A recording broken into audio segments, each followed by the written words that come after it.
Hello ladies and gentlemen, Big Daddy Top Hat here.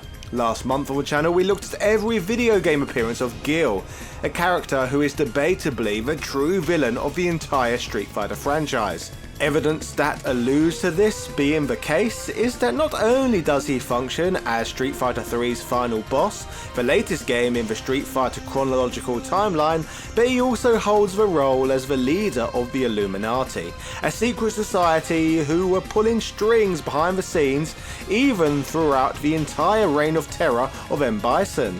While Gill is fanatical and far from a good person, at least he attempts to present himself as a benevolent leader with a compassionate nature. His brother, on the other hand, who also serves high up within the same group, is arguably way more sinister. Urien believes that the secret society should rule through fear and subjugation, functioning as a totalitarian regime, with him ruling over all as a tyrant. These despotic tendencies make him arguably the most dangerous and threatening man who lives within the Street Fighter universe. So sit back and relax while we look at this oppressive leader's story and analyse each of his video game appearances to date. This, ladies and gentlemen, is the terrifying story of Urien. Yeah! In 1997, the long-awaited numbered sequel to Street Fighter 2, known as Street Fighter 3, would finally arrive.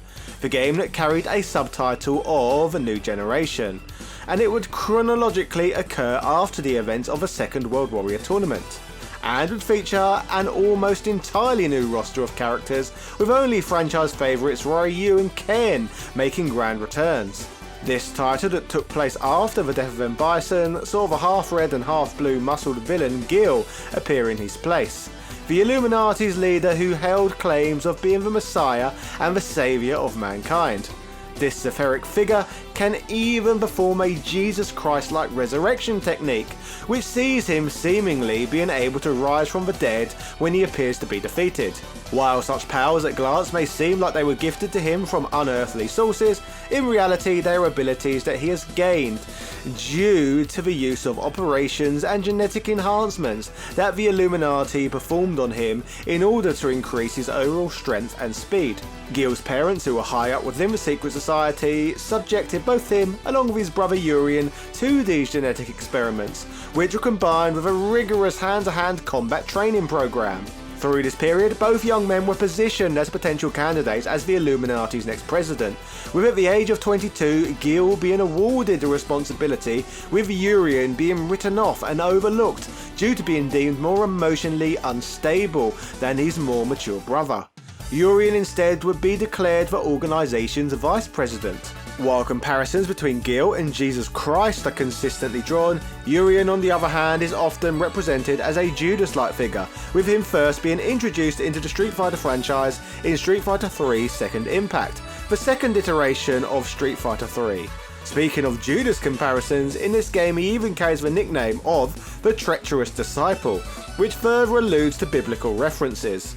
As mentioned earlier, just like his brother Gill, Urien also has a megalomaniacal godlike complex, but even more frighteningly, rather than seeing himself as a bringer of light, or an entity that will bring a golden age to humanity like Gill does, Urien sees himself as more of a Greek or Roman god, the sort of gods that are infamous for their arrogance, who will ruin the lives of mankind if ever they defy them.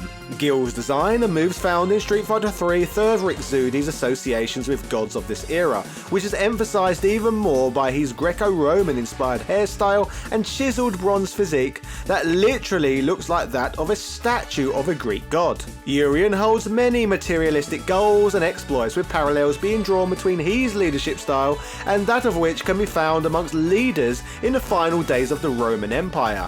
Basically, the entire Roman ethics system had degraded into immorality and degeneracy prior to its collapse, traits that Urien appears to share. Speaking of links to ancient Rome, it is speculated that the name Urien is a misromanization of Julian, a Roman emperor known for his strict rejection of Christianity in favour of Hellenism, matching Urien's motives. While Urien's similarities to the name Julian have been acknowledged, it is also noted that Urien is a real but obscure name from Welsh and Arthurian legend. literally meaning privileged birth, which correlates directly with his parents being high-ranking members of the Illuminati, along with his entitled attitude. Linking back to the Romans though, once more there are also similarities between Gill and the infamous Roman Emperor Caligula, who is also documented to be extremely emotionally unstable. Just like Urien, Caligula too was an indulgent, abusive tyrant, one of which literally claimed himself as the human incarnation of Jupiter, the Roman god of sky and thunder. Caligula was so fiendish that there was a point in history where he would forcibly throw a section of a crowd into a pit of carnivorous animals simply for his personal amusement, so I can certainly see the comparisons here. The authoritative and tyrannical individual renounces all noble traits and elements that would normally be associated with leadership, viewing them all as completely worthless.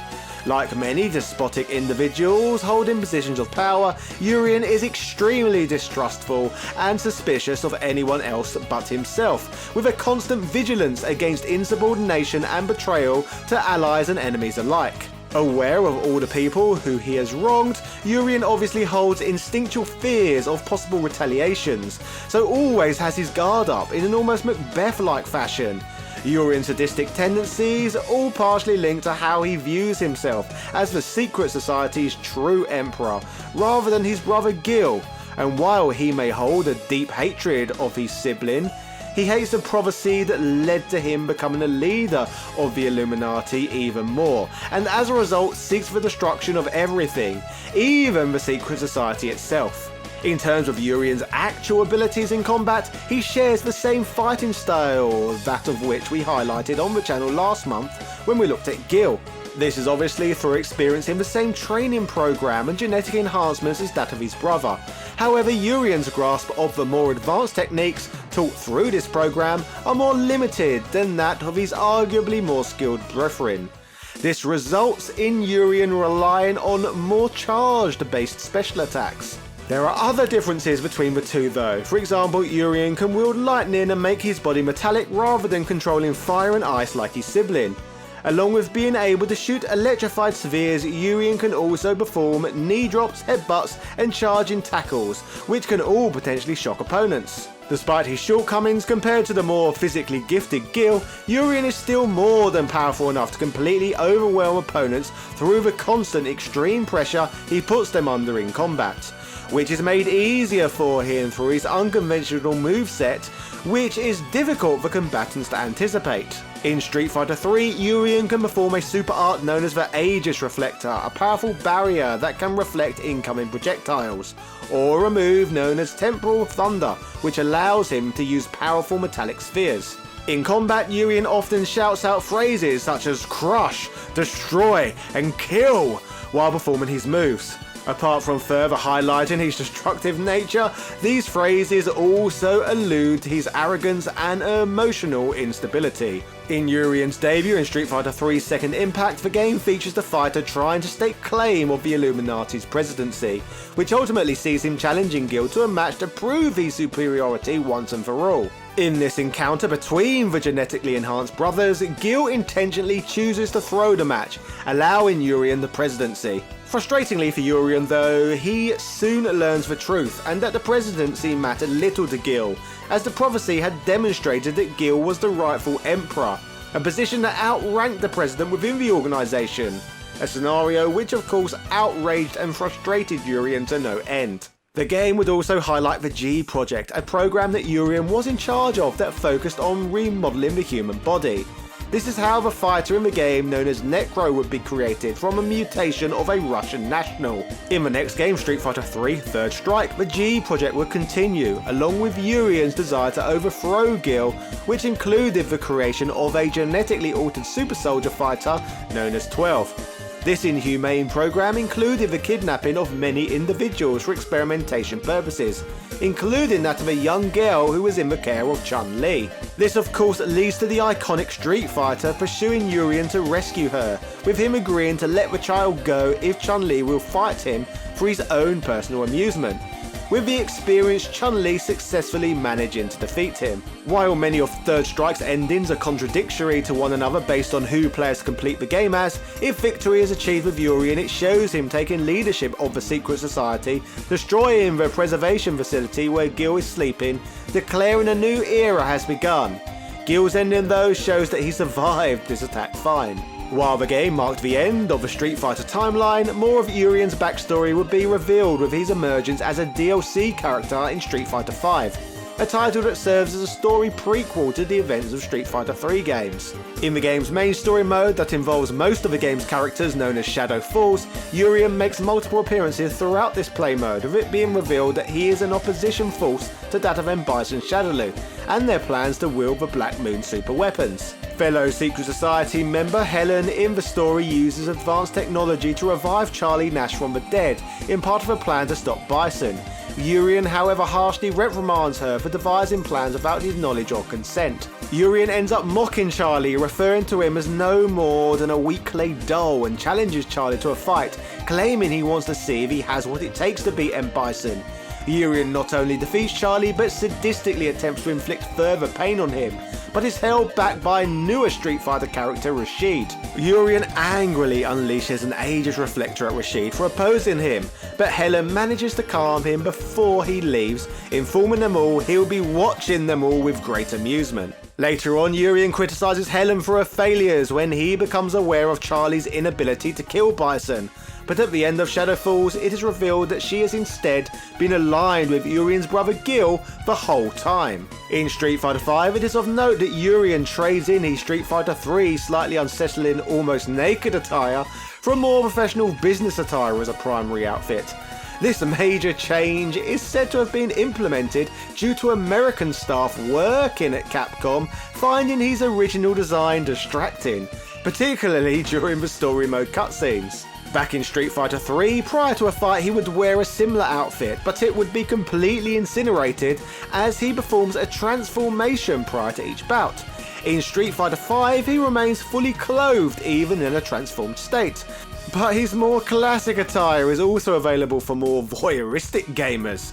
In combat in this game, Urien maintains many of his attacks from Street Fighter 3, but gains even more moves, including gaining the V skill Metallic Aura, which enhances his special attacks with a hit of armor by covering his skin in metal, while his second V skill Indignant Thunder powers up his metallic spheres to become akin to his Temporal Thunder.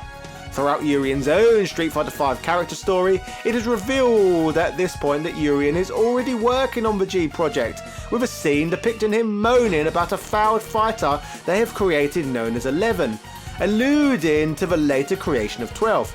11 ends up being the vessel that is used so that Helen can revive Charlie Nash. An interesting scene also occurs in China, where Urien pays a down payment to Balrog to deliver the data of the Black Moon's operation chains in exchange for his service. Balrog's obsession with money above all else leads to a discussion between the two, with Urien snapping into a rage for being questioned, resulting in the two fighting. Perhaps Urien's most important part in his character development in Street Fighter V occurs within Gill's character story, with Urien watching Gill battle against a mysterious character known as G via a livestream. Upon Gill's victory, Urien furiously destroys the monitor using his fist, with him forcibly ordering Helen, aka Colleen, to bring Gill to him, which she reluctantly agrees to do. The two super athletes end up doing battle, with Gill picking up the win against his unstable brother. This leads to Gill touting the reason for his victory was due to an already written prophecy, with Urien angrily declaring that he will destroy the accursed prophecy, leaving him in a fit of pure rage. That just about rounds up Urien's canonical story as for now, but he has made a few other video game appearances over the years.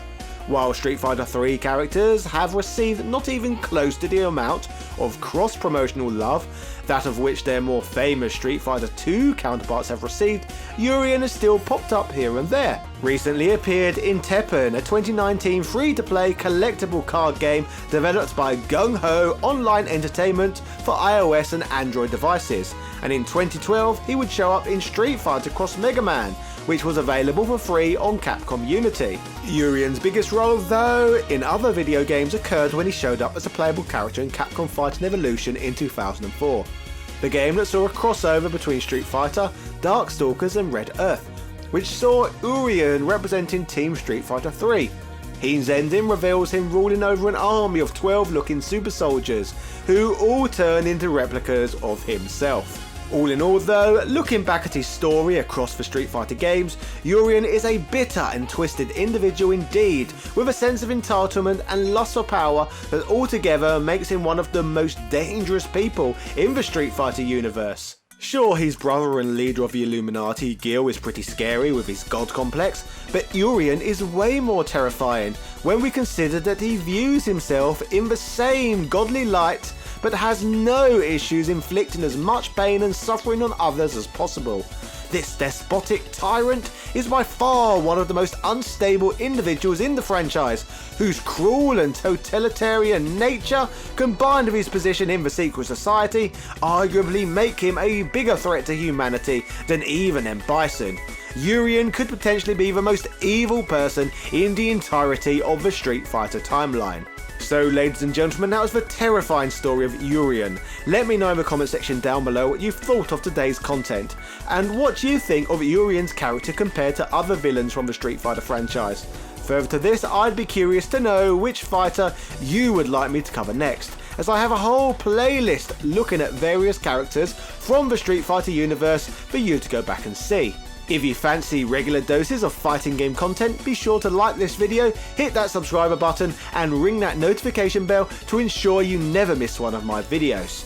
Finally, I would like to give a huge thank you to those who back my work on Patreon, assisting me to continue working on videos like this on a full-time basis. So special thank yous go out to Sebastian Velez, The Murder of Crows, Carl Johnson, Heyo Paulo Lopez, Nostalgia Collector, Ben Harradine, Corey Omar Sr., Capcom vs SNK, BXL Gotham, Ryan Dinched, Evan Balder, Philip Manth, Azar Arkai, Keith Ferguson, Joaquin Varela, Michael Cullix, Ego, Jordan Duran, Angel Light 85, Ian Boyle, Nick Daniels, Princess Zana, Daniel Daly, Computer Man, House of a Ted, Gary Pinkett, EC Professor, Kid Anime, Justin Wang, Aaron McNamara, Hermes Gonzalez, Instant Gratification, Monkey Man Shovel, James Bishop, JB, Michael Hall, Wesley Sanghi, Felicio, Langston Miller, Noob, Brian Barry, Sarah Powell, Vladimir Renee, Marvin Liga, TOG Driver, Bernard NG, Richard Stu Stewart, Dan Van Dammit, Louis Viant, John Bates, David Bow, Chris Fisk, Mike Bruno, Rick67, Antonio Rodriguez, Craig Jenkins, Casey Wright, Since Spaces, Zai, Andrew Bazansky, Alex Summers, Gunther Hendricks, August Piazza, and everybody else who backs my work over on the Patreon platform. It is all very much appreciated. Thank you. Cheerio.